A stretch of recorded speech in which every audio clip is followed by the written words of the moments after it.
English phonetics. Okay, समझो, phonetics और phonology दो टर्म्स हैं आपके पास। एक टर्म आपके पास है फोनेटिक्स और दूसरा टर्म आपके पास है फोनोलॉजी। फोनेटिक्स क्या है और फोनोलॉजी क्या है? What is phonetics? संसार में 5 से 8,000 भाषाएं और बोलियां हैं। 5 से 8,000 भाषाएं और बोलियां हैं। हम जिस तरह की भाषा या बोली की बात कर रहे हैं वो साउंड से रिलेटेड है।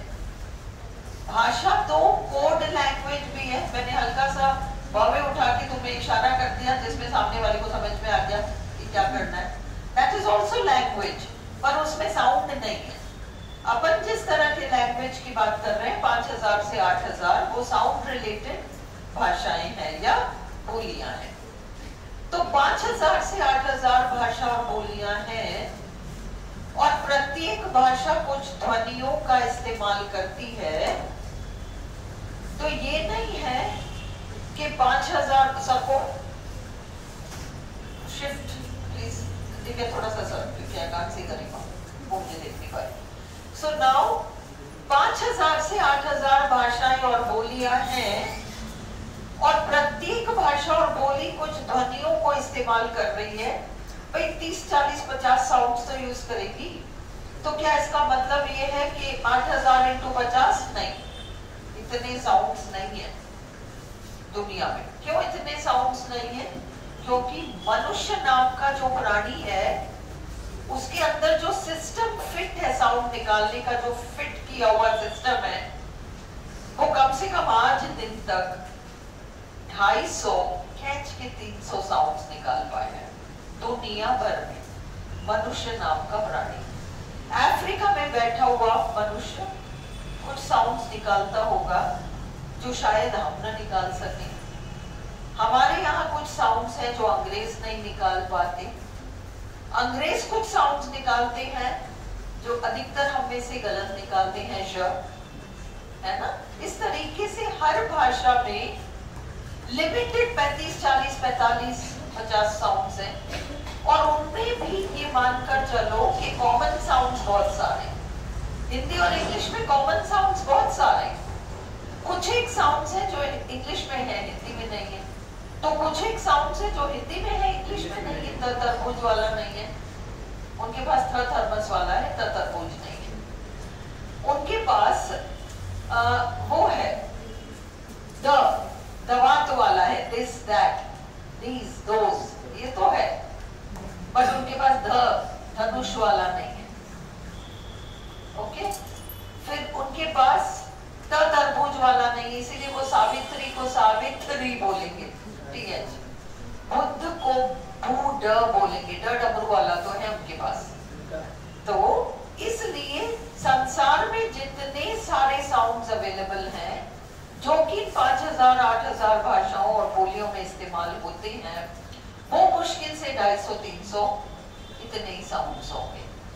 ये साउंड सारे, इट डजंट मैटर इंडिया का साउंड है, चाइना का साउंड है, अफ्रीका का साउंड है, इंग्लैंड का साउंड है। एक संस्था है जिसके पास प्रत्येक साउंड रिकॉर्डेड है। अच्छा, आज दिन तक मनुष्य ने इतने साउंड्स निकाले, उसे हम, संस्था तो नहीं है बट वो टेबल को हम IPA कहते हैं, इंटरनेशनल फोनेटिक एसोसिएशन भी और इंटरनेशनल फोनेटिक अल्फाबेट भी। अल्फाबेट क्या होता है? A to Z इंग्लिश में इंग्लिश अल्फाबेट है। एक अल्फाबेट में कई लेटर्स होते हैं। A to Z तो लेटर्स है जो इंग्लिश अल्फाबेट में है ना। किसी और भाषा में 12 खड़ी है तो उसमें बहुत सारे अक्षर हैं, है ना। ऐसे हिंदी में वर्णमाला है। वर्णमाला जो है वो इंग्लिश का अल्फाबेट, उस वर्णमाला में बहुत सारे हैं ना, अलग अलग अलग अ आ ई कुछ सारे। तो इस अगर हम देखेंगे हम पाएंगे बहुत सारे कॉमन साउंड्स हैं। अलग हटकर तो थोड़े ही साउंड्स हैं इंग्लिश और हिंदी के बीच या इंग्लिश और अन्य भाषा के बीच या हिंदी और अन्य भाषा के बीच बहुत कम साउंड्स उसमें है, हमें नहीं है, हमारे पास है, उनमें नहीं है। ये सारी आपकी इस तरीके से चलती है। अब संचिता आगे आ जाओ, तो आगे आ जाओ, इधर आओ, इधर आके बैठ जाओ। अपन सबने कर रखा है ना, इन दोनों तीनों ने। चलो, now is this clear to you? तो साउंड्स तो बहुत लिमिटेड है, साउंड्स बहुत लिमिटेड है, 250-300। प्रत्येक साउंड को हम फोनीम कहते हैं। एक फोनीम इज इक्वल टू एक ध्वनि। फोनेटिक्स संसार भर के इस ध्वनि सिस्टम का अध्ययन करता है। फोनेटिक्स दो काम करता है, संसार भर के सारे साउंड्स का तो अध्ययन करता ही है, प्लस फोनेटिक्स एक और काम करता है, और वो काम है वो मनुष्य के शरीर में जो सिस्टम फिट है, जिसकी वजह से मनुष्य बोल भी पाता है। देखो, जानवर आवाज निकालता है, ध्वनि तो जानवर भी निकालता है ना, जानवर भी निकालता है, परंतु जानवर उसको व्याकरण में डालकर, शब्द बनाकर, सेंटेंसेस बनाकर, ये सब जानवर नहीं कर सकता। ये सिस्टम जानवरों में फिट ही नहीं है। ये सिस्टम किसमें फिट है? मनुष्य। तो बाजार जाके वॉशिंग मशीन खरीद के लाते हो, वो पहले ही कहता है सेमी ऑटोमेटिक। इसका मतलब भाई ये खंगालेगी भी नहीं और सुखाएगी भी नहीं, ये तो जानवर है। अंडरस्टूड? ये जानवर है। तुम फुली ऑटोमेटिक मशीन लेके आते हो, बोलने की जरूरत ही नहीं है, ये तो फुली ऑटोमेटिक मशीन है। ये तो खंगालेगी भी और ये सुखा भी देगी। ये मनुष्य है। कहने का मतलब है मनुष्य में ऑटोमेटिकली एक सिस्टम फिट है जो कि उसको भाषा बोलने में काम आएगी। वो सिस्टम उसके अंदर फिट है। यही डिफरेंस है मनुष्यों में और एनिमल, बाकी एनिमल्स में। Is this clear to you? Phonetic study करता है उस सिस्टम को जो मनुष्य के अंदर फिट है। क्या है वो सिस्टम? हम सांस लेते हैं पर हम सांस छोड़ते हैं। ओके, सांस लेते हैं, सांस छोड़ते हैं। सांस छोड़ते हैं तो वो जो एयर है जो लंग से निकलती है, वो पूरी आपकी यहां तक आकर और फिर it comes into the oral space. Mouth आपका ओरल है, नोज आपका नेजल है। माउथ वाला पूरा ओरल है, और मुंह खोलकर हम देखें तो इस पूरे अंदर जबान है, और माउथ के अलग अलग पोर्शंस हैं। मुंह का छत है, ऊपर के दांत हैं, जबान है, दोनों होंठ हैं। ये सारा इसके अंदर एक पूरा सिस्टम फिट है। क्या सिस्टम फिट है?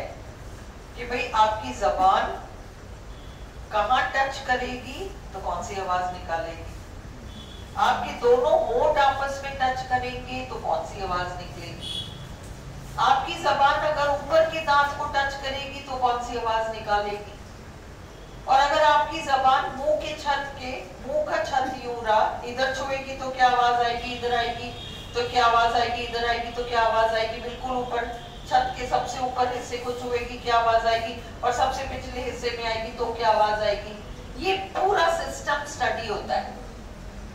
कौन सी चीज कहां टच करती है तो कौन सी आवाज निकलती है, और फिर उसके लिए किस चीज की जरूरत है। देखो, एयर साउंड क्रिएट करता है। अभी कोई एयर की कोई साउंड नहीं है, कोई साउंड नहीं है एयर की, पर अभी लाइट चली जाए और तुम अखबार को खड़खड़ाओ, साउंड आ जाएगा, है ना। एयर तो स्टिल है, पर किसी चीज का कांटेक्ट जब एयर से होता है तो साउंड प्रोड्यूस हो जाता है। अखबार है, अभी लाइट चली गई, नो साउंड ऑफ एयर। अपन ने अखबार लिया, अखबार को ही लाया, तो अखबार का कांटेक्ट एयर से हुआ है, साउंड आएगा, you will get a sound. Is this clear? इस चीज को स्टडी फोनेटिक्स करती है, पूरे फिजिकल सिस्टम को प्लस दुनिया के सारे साउंड्स को फोनेटिक्स स्टडी करेगी। फोनोलॉजी क्या करती है? फोनेटिक्स और फोनोलॉजी में अंतर क्या है? फोनोलॉजी केवल एक भाषा के साउंड्स को स्टडी करती है। इंग्लिश फोनोलॉजी मतलब अंग्रेजी भाषा से जुड़े हुए वो सारे साउंड्स, उसकी स्टडी फोनोलॉजी। फोनोलॉजी वो फिजिकल स्ट्रक्चर को नहीं पढ़ेगी। ट्रू एंड फॉल्स पूछते हैं आपसे, फिजिकल स्ट्रक्चर को नहीं पढ़ो तो फोनेटिक्स पढ़ेगा। फोनोलॉजी किसी भाषा विशेष से जुड़े हुए शब्द साउंड्स का अध्ययन होता है। Is this very clear to you? Very clear to you? Okay.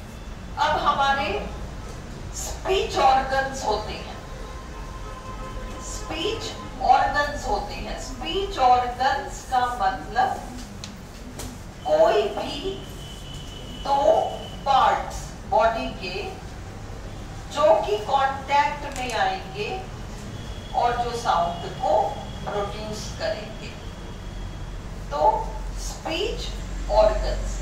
यहाँ हमारे वॉइस बॉक्स है, इधर आदमियों में बहुत प्रोनाउंस्ड होता है, उसको हम एडम्स एप्पल कहते हैं, बट विमेन में दबा हुआ रहता है, वो हमारा वॉइस बॉक्स है।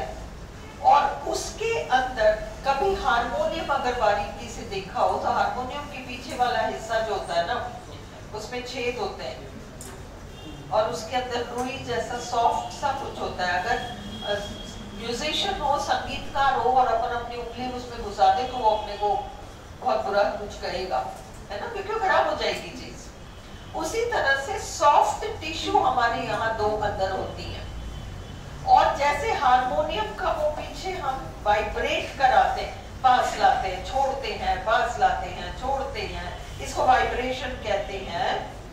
उसी तरीके से हमारे वॉइस बॉक्स के अंदर वोकल कॉर्ड्स दो सॉफ्ट रुई जैसे टिश्यूज हैं जो वाइब्रेट करते हैं, वाइब्रेट करते हैं। Is this clear? तो उससे साउंड्स प्रोड्यूस होते हैं, ये भी क्लियर है? इंग्लिश में स्वर है, व्यंजन है, टोटल 44 साउंड्स है। स्वर है, व्यंजन है। अगर हम A to Z अल्फाबेट लें, लेटर्स ऑफ द अल्फाबेट लें, तो हमारे पास 5 ही वावल्स हैं, A E I O U, और वो 20 साउंड्स प्रोड्यूस कर रहे हैं, और बाकी 21 हैं जो कि 24 साउंड्स प्रोड्यूस करते हैं, है ना? अब तुम कहते हो च,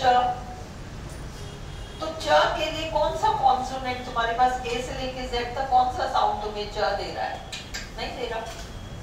न श दे रहा है ना, न श दे रहा है, ये सब तो नहीं दे रहे। तो इनके लिए फिर अलग सिंबल्स हैं, इसलिए 21 कॉन्सोनेंट्स के आपके पास 24 कॉन्सोनेंट साउंड्स हैं, 5 वावल्स के आपके पास 20 वावल साउंड्स हैं। Is this also clear? अब यहाँ तुम्हारे अंदर यहाँ लंग्स है, एंड यहाँ से 2 पाइप जा रहे हैं, 2 पाइप जा रहे हैं, ओके? एक फूड पाइप है और एक विंड पाइप है, फूड पाइप और विंड पाइप, ओके? अब फूड पाइप के अंदर कई बार अपन जल्दी में होते हैं, अपने को फटाफट अपन इतना कितना बड़ा ग्रास ठूस लेते हैं मुंह में और पूरा चबाते भी नहीं, उसको निगल और जाते हैं, कुछ नहीं होता, मरते नहीं अपन। कई बार छोटा बच्चा 2 रुपए का सिक्का निकल जाता है, बच्चा मरता नहीं है, ओके? क्योंकि वह फूड पाइप में गया है।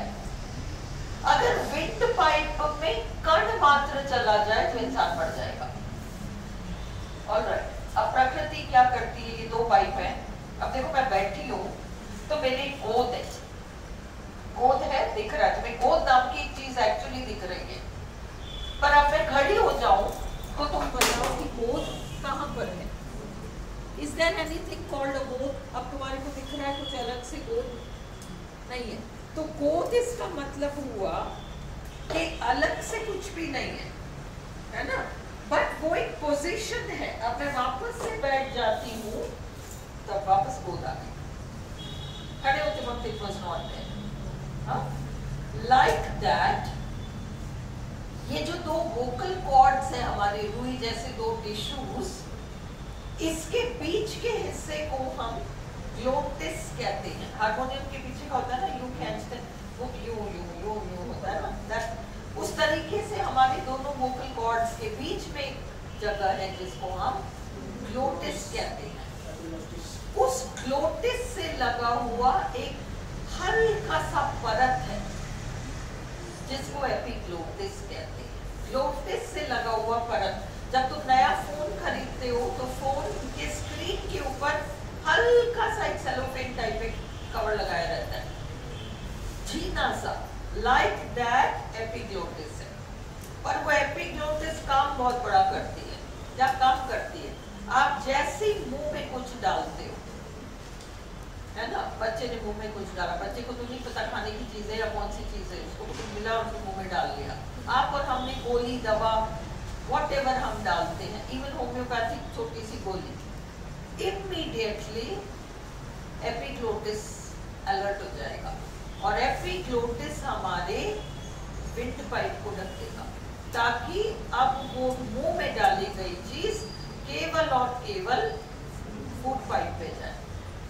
अगर वो नहीं होगा तो फिर वो विंड पाइप पे जाने का खतरा है। तो इसलिए एपिग्लोटिस वो परत है जो कि विंड पाइप को कवर करती है, ताकि कोई रिस्क ना हो और कोई चीज विंड पाइप के अंदर ना चली जाए। Is this also very clear to you? अब जब हम 44 साउंड्स देखेंगे, मैं फटाफट तुम्हें एक बार नोट्स करा देती हूँ ताकि तुम कंफर्टेबल फील करो।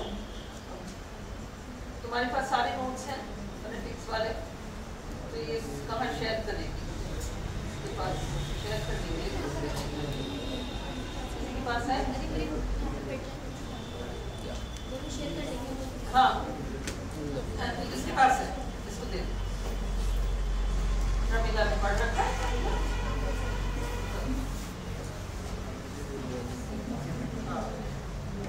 ये तुमने ये शीट याद कर लिया तो तुम्हारा फोनेटिक्स का ही थ्योरी में तो गड़बड़ होगा ही नहीं। मैंने 45 दिन एक एक चीज दे रखी है, किसी ना सारा का सारा हम नहीं करने वाले इसमें, और नहीं है, यही नोट्स है। हाँ, और होंगे ना,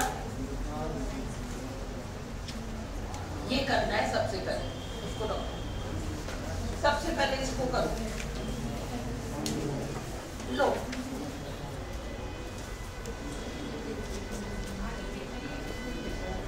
वाला है। अरे इन लोगों को भी एक कोई दो, ये तो इसको दे दो संचिता को अभी के लिए। गरिमा तू यहाँ पे बैठ जा। नहीं ठीक है तो सही है, इन लोगों के पास नोट्स नहीं है, कैसे पढ़ेंगे? सेम है, सेम है, सेम ही है ना। लो फिर फॉलो करो। जो ऑर्गन्स स्पीच प्रोडक्शन का काम करती हैं वे स्पीच ऑर्गन्स कहलाते हैं। इनमें मुख्य है लिप्स, टीथ। देखो, नीचे वाले दांत बोलने में काम नहीं आते, खाने के लिए काम आते हैं। नीचे वाले दांत बोलने में कहीं काम नहीं आते, खाने में काम आते। Lips, teeth, alveolar ridge. Alveolar ridge क्या होता है? ऊपर के दांत है ना, मसूड़े हैं, ऊपर के दांत है, उसका पीछे वाला हिस्सा जो है हार्ड सा, वो आपका एल्वियोलर रिज है। जबान, टंग, लैरिंग्स ये डब्बा, उसके अंदर के वो दो रुई जैसे आपके वोकल कॉर्ड्स, एपिग्लोटिस अभी मैंने आपको समझाया। सॉफ्ट पैलेट, मुंह के छत के पीछे वाला हिस्सा, वहां से हम क और ग बोलते हैं। क क क और ग बोलते हैं। हार्ड पैलेट, मुंह के छत का सबसे ऊपरी वाला हिस्सा, य बोलते हैं हम वहां से, य।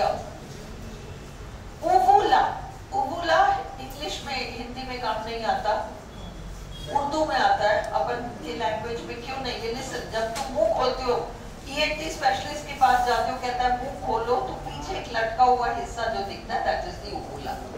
अपन की उवुलर साउंड्स नहीं है, ख अपन थोड़ी बोलते हो, है ना? दैट इज एन उवुलर साउंड, गजल। अपन तो ग बोलते हैं, जो वेलम से बोला जाता है, ग ग, ग नहीं बोलते अपन। ओके, टंग में, हमारी जबान में फ्लेक्सिबिलिटी ऑफ मूवमेंट रहता है, यानी वह लचीला रहता है। टंग कई स्पीच ऑर्गन से कांटेक्ट बनाता है और इसकी वजह से भिन्न भिन्न प्रकार के स्पीच साउंड्स निकलते हैं। लैरिंग्स, यह आपका वॉइस बॉक्स है। लैरिंग्स हमारा वॉइस बॉक्स होता है जिसके अंदर दो इलास्टिक, इलास्टिक का मतलब नरम, सॉफ्ट। इलास्टिक क्या होता है? खिंच जाता है ना। टिश्यूज होते हैं जिन्हें वोकल कॉर्ड्स कहते हैं। दोनों वोकल कॉर्ड्स के बीच का खुला हिस्सा एपिग्लोटिस, ग्लोटिस कहलाता है। ग्लोटिस है और उसी में अटैच वो परत आपका एपिग्लोटिस है। अब ये वेरी इंपॉर्टेंट पॉइंट नंबर 5, जब हम सांस लेते हैं या छोड़ते हैं, यह ग्लोटिस ओपन पोजीशन में रहता है। ये क्वेश्चन है। When we breathe in and out, the glottis is open. When we breathe in and out, the glottis is open. English के साउंड्स दो प्रकार के होते हैं। वे या तो वॉइस्ड रहते हैं या अनवॉइस्ड रहते हैं। अनवॉइस्ड साउंड्स को ब्रीथ्ड साउंड्स भी कहते हैं। देखो, जब हम हॉलीवुड पिक्चर देखें तो कई सारे उनके साउंड्स अपन के ऊपर से निकल जाते हैं, क्योंकि हमारे को एक्चुअली वो सुनाई नहीं पड़ते। वो ब्रीथ्ड साउंड्स हैं जो कान को टच करता है। हिंदी वाले सारे साउंड्स हमारे कानों को टच करता है, इसलिए हम क्लियरली उसको आइडेंटिफाई करते हैं। बट इंग्लिश के काफी साउंड्स, 8 साउंड्स इंग्लिश के ऐसे हैं जो कि कान को टच ही नहीं करता, है ना, वो हवा में ही निकल जाता है और इसलिए वो हमें सुनाई नहीं पड़ते और वो बोलने वाला व्यक्ति वो स्पीड से बोल जाता है, हम इसको समझने में लगे हैं और वो तो आगे निकल गया। ये ब्रीथ साउंड्स है। Is this clear? तो दो तरह के इंग्लिश साउंड्स हैं, वॉइस साउंड्स और ब्रीथ साउंड्स। 6th, ये वेरी इंपॉर्टेंट पॉइंट, मतलब पढ़ते वक्त पढ़ो। वो मैंने जो 45 पॉइंट्स दिखाए ना, उसमें ये सब इंक्लूडेड है। तो एक बार फोनेटिक्स के नोट्स मेरे साथ पढ़वा लो और फिर वो 45 पॉइंट्स तुम्हें रखना है। जो थ्योरी क्वेश्चन आएगी उससे बाहर कुछ आ ही नहीं सकता, सब कवर्ड है उसमें, है ना। जस्ट लर्न दोस। ग्लोटिस जब क्लोज्ड पोजीशन में रहता है तो वॉइस्ड साउंड्स उत्पन्न होती है। ग्लोटिस जब क्लोज्ड पोजीशन में रहता है तो वॉइस्ड है, ओपन पोजीशन में रहता है तो वॉइसलेस है, अनवॉइस्ड। जबकि ग्लोटिस जब ओपन पोजीशन में रहता है तो अनवॉइस्ड साउंड्स उत्पन्न होती हैं।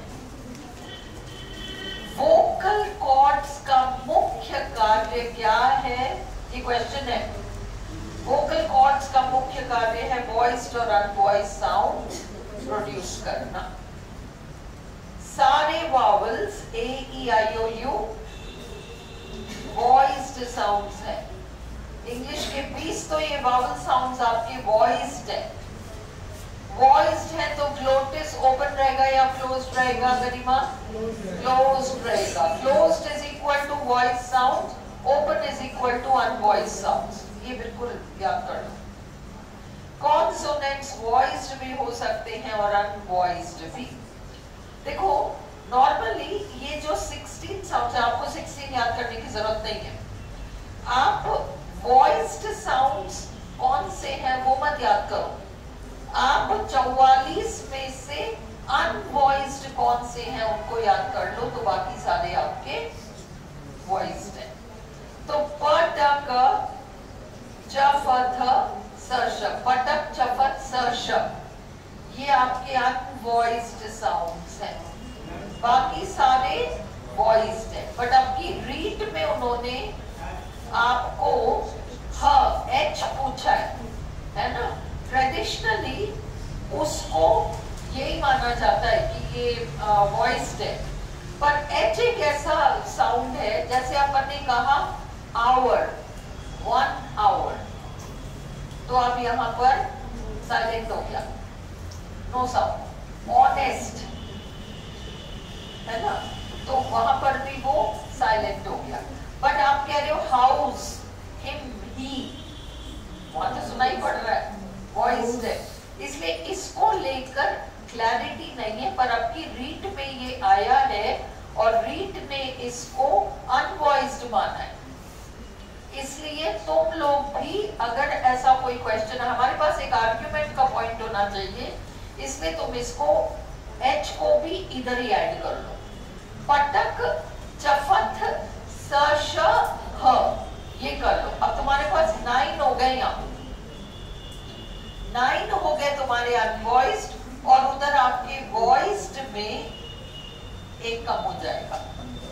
44 साउंड्स में से 44 साउंड्स में से अगर 9 अनवॉइस्ड हैं, तो कितने सारे आपके पास वॉइस साउंड्स होंगे? 35।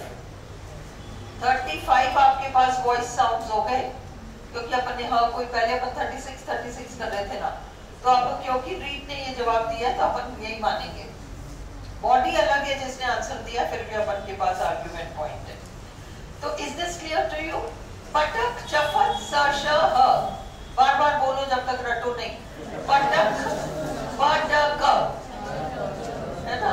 ओके, खा खरगोश वाला है ही नहीं, कही है। ओके, उनकी ख खरगोश नहीं है। पटक चफथ सर्ष ह, बस ये आपके अनवॉइस्ड है, बाकी सब आपके वॉइस्ड साउंड्स हैं। Is this clear? हाँ, पटक चफथ सर्ष ह, ये आपके अनवॉइस्ड है और बाकी सब आपके वॉइस्ड है। ओके, अब नेक्स्ट आप लोगों के पास नोट्स क्या है फोनेटिक्स के नाम पर? गरिमा क्या है तेरे पास? हाँ, क्या है हाथ में? क्या है तेरे? वो मैं निकालूं इसमें?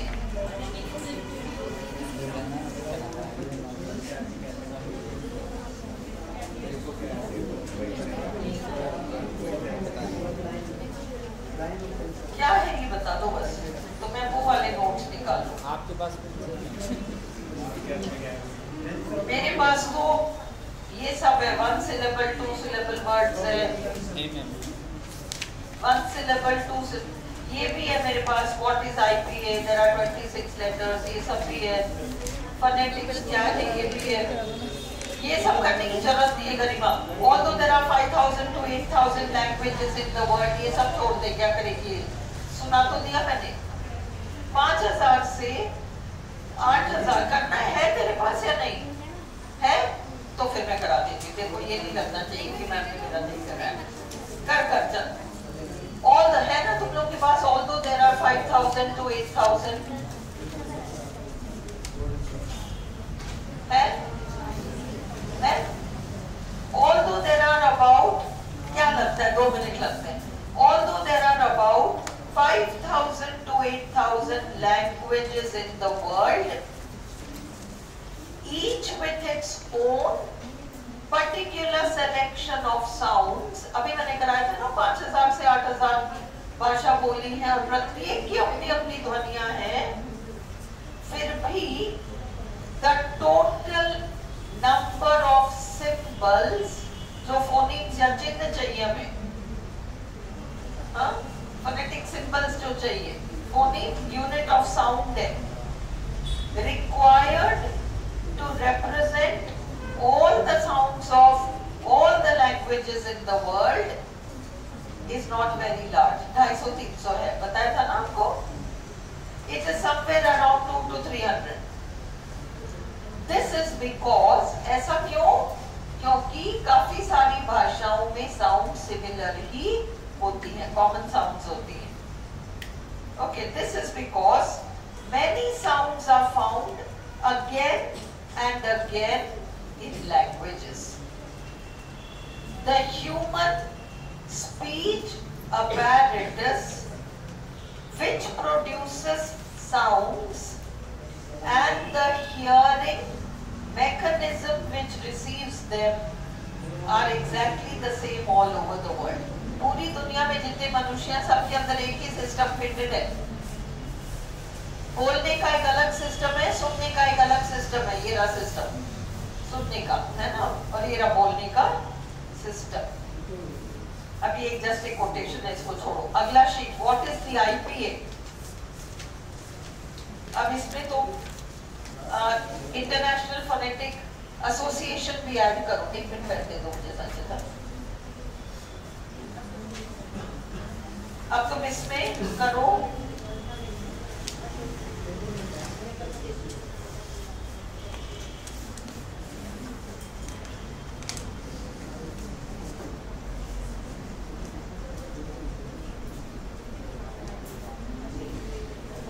what is the IPA?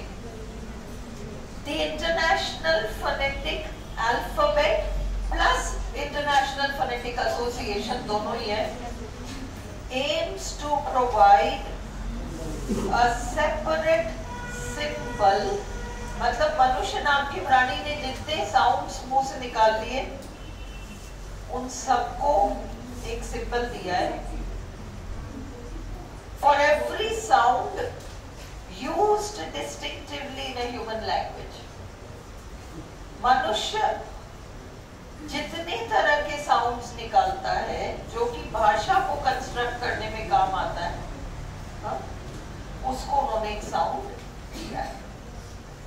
अब अपन डकार मारते तो एक आवाज निकालते हैं, साउंड तो है, प्रोड्यूस तो किया हमने साउंड, बट वो भाषा के कंस्ट्रक्शन में वो साउंड नहीं जा रहा. इसलिए क्या होगा, वो उसका कोई सिंबल विंबल नहीं होगा. The IPA, हाँ मुझे भी पता है, और भी साउंड्स होते हैं. The IPA is supposed to contain all the sounds of human languages. It is a kind of a sound bank. IPA एक प्रकार का साउंड बैंक है जिसमें अगर मनुष्य नाम के प्राणी ने 250-300 साउंड्स आज दिन तक निकाले हैं, चाहे वो कुछ साउंड्स इधर के मनुष्य ने निकाले, कुछ और साउंड्स उधर के मनुष्य ने निकाले, पर मनुष्य का सम टोटल जो साउंड्स निकला है वो सारा आईपीए नाम के साउंड बैंक में है. It is a kind of a sound bank. साथ ही IPA is also international phonetic association. Clear? What is RP? Received pronunciation. RP is received pronunciation. Here the word received means accepted. जिस pronunciation को स्वीकृति मिल जाती है, स्वीकृति मिल जाती है. देखो अपन बोल रहे हैं कैजुअल, अंग्रेज नहीं मानेगा उसको, उसको स्वीकृति नहीं देगा.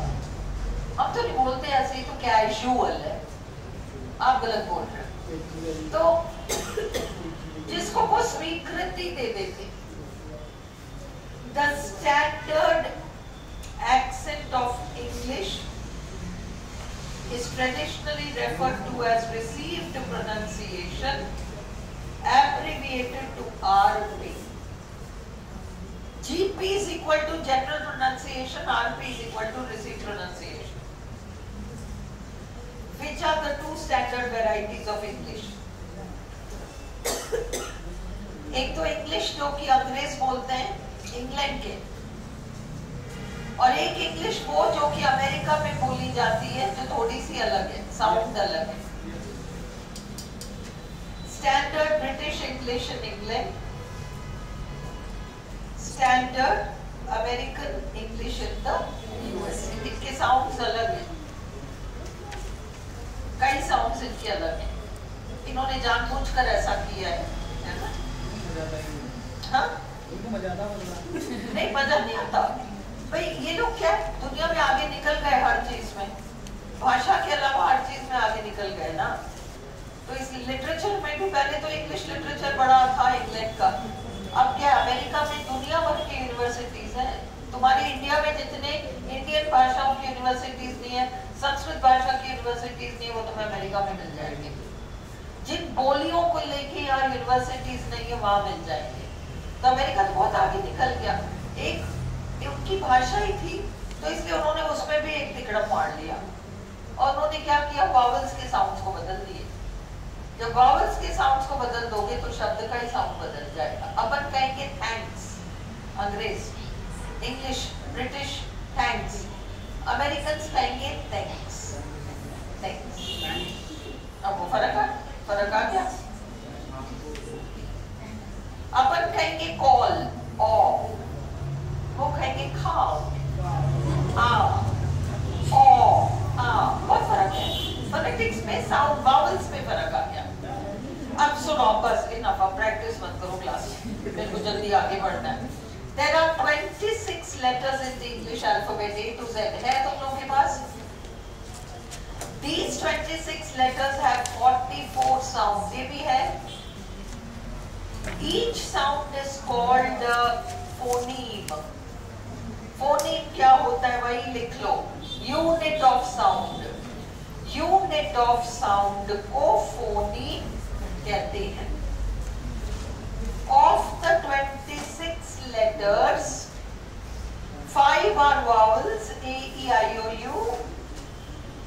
The rest are consonants. The 5 vowels have 20 sounds. The 21 consonants have 24 sounds. ये जो चार्ट है तुम लोगों को क्लियर होगा, तुमने रीट्वीट भी दे रखा है। I don't think इसमें प्रॉब्लम है।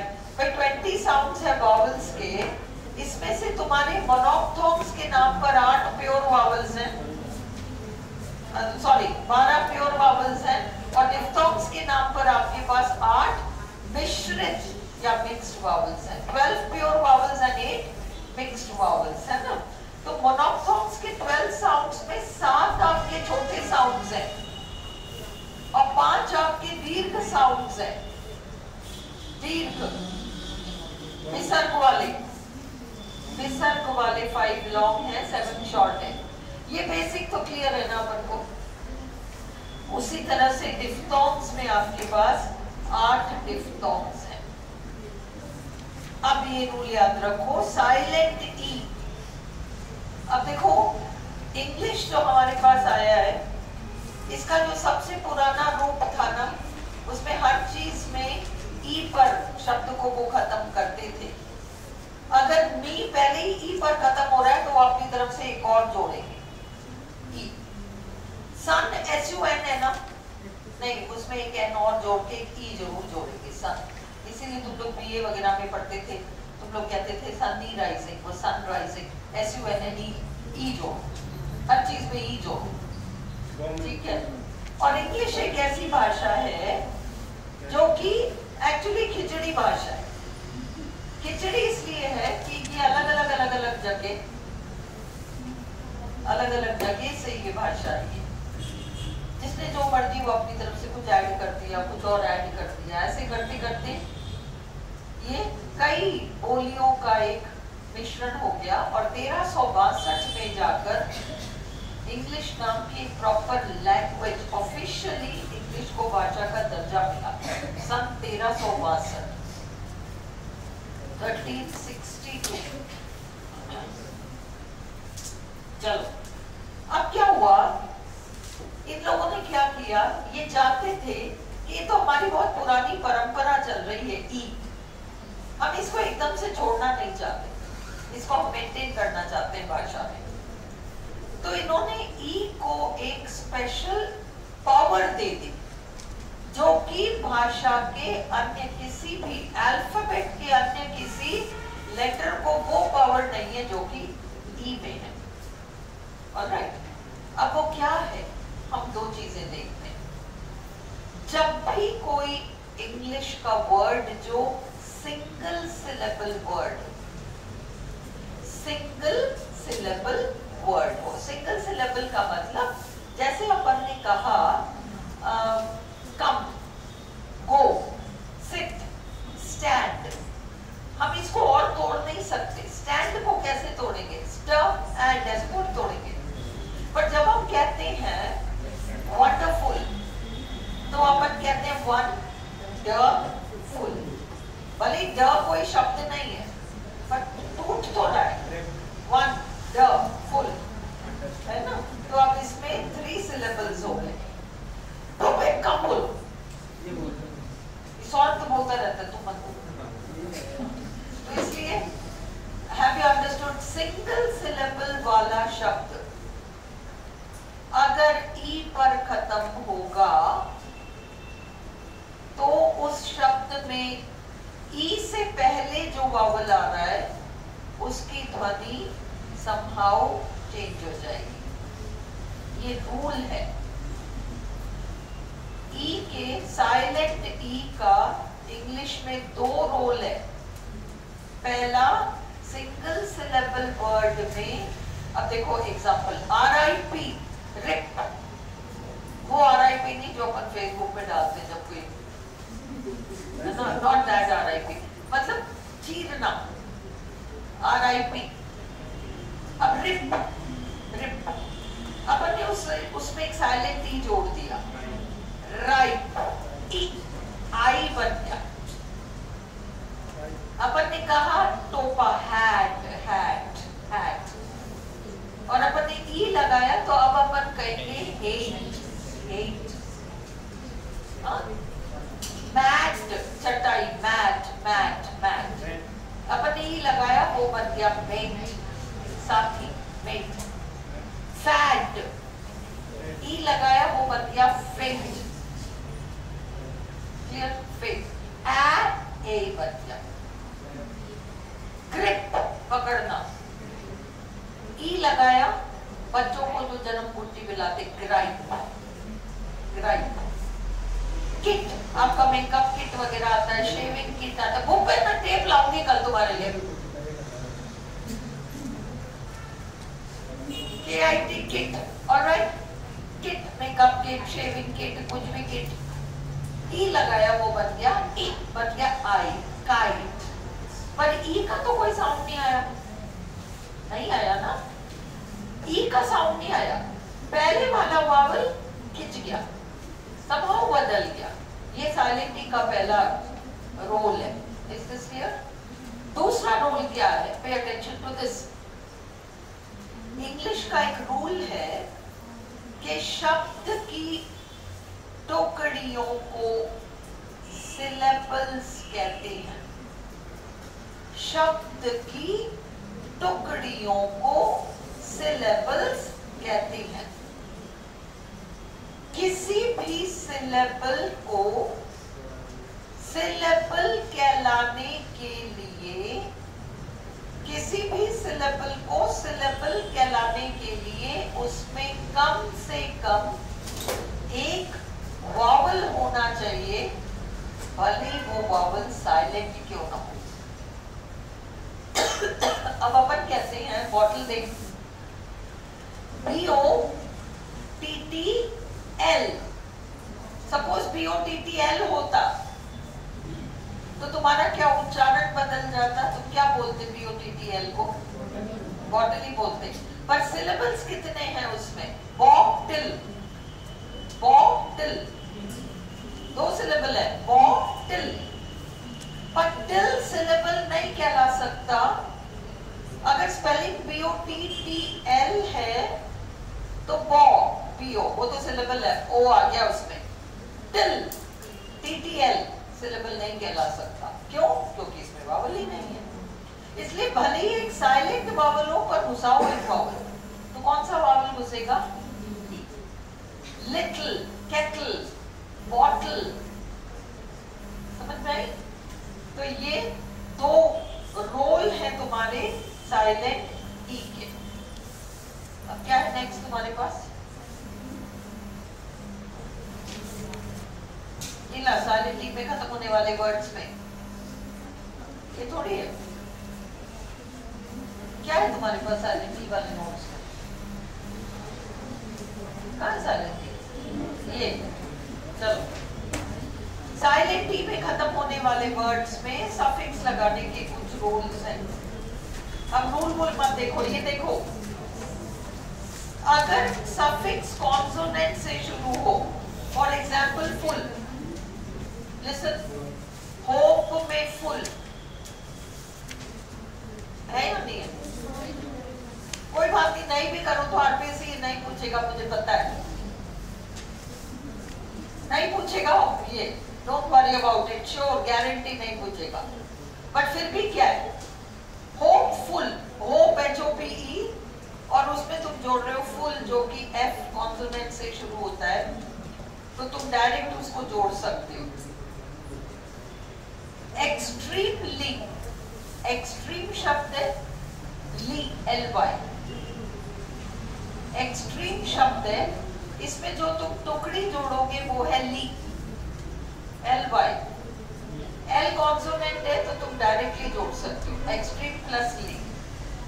मेंट, MENT, टुकड़ी है, शब्द में जोड़ते हैं हम, तो M से शुरू हो रहा है, कॉन्सोनेंट से शुरू हो रहा है, एज इट इज जुड़ जाएगा। स्टेट प्लस मेंट, extreme plus LY, hope plus full.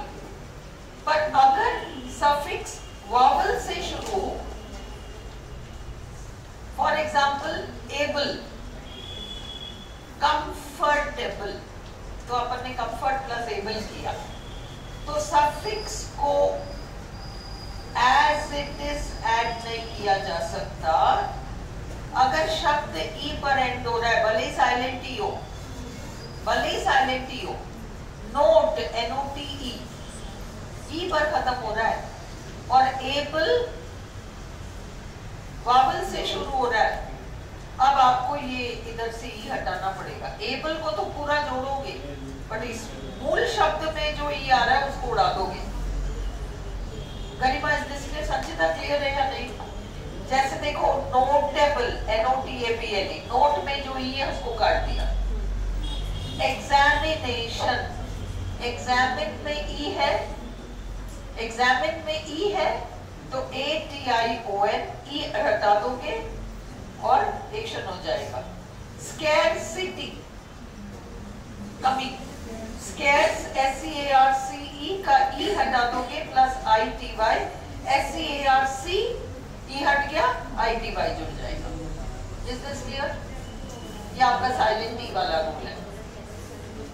Okay, अब अगला क्या है आपके पास? ये है फोनेटिक्स इज द स्टडी, ये सब हो गया, वही मोनोफ्थॉन्ग्स और डिफ्थॉन्ग्स और ये सब कितनी बार रिपीट करोगे इसको, ये सब तुमने पढ़ रखा है। अब तुम डायरेक्टली साउंड्स पर आओ, साउंड्स पर आओ। तुम में से कितनों ने वो जो बेसिक तुम्हारे पास साउंड्स है, ई वगैरह, हाँ, ये कितनों के पास है मोनोफ्थॉन्ग्स? ये देखो, मोनोफ्थॉन्ग्स,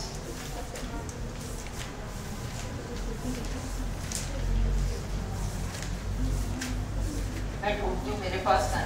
बंद कर दो इस वीडियो को, बच्चे क्या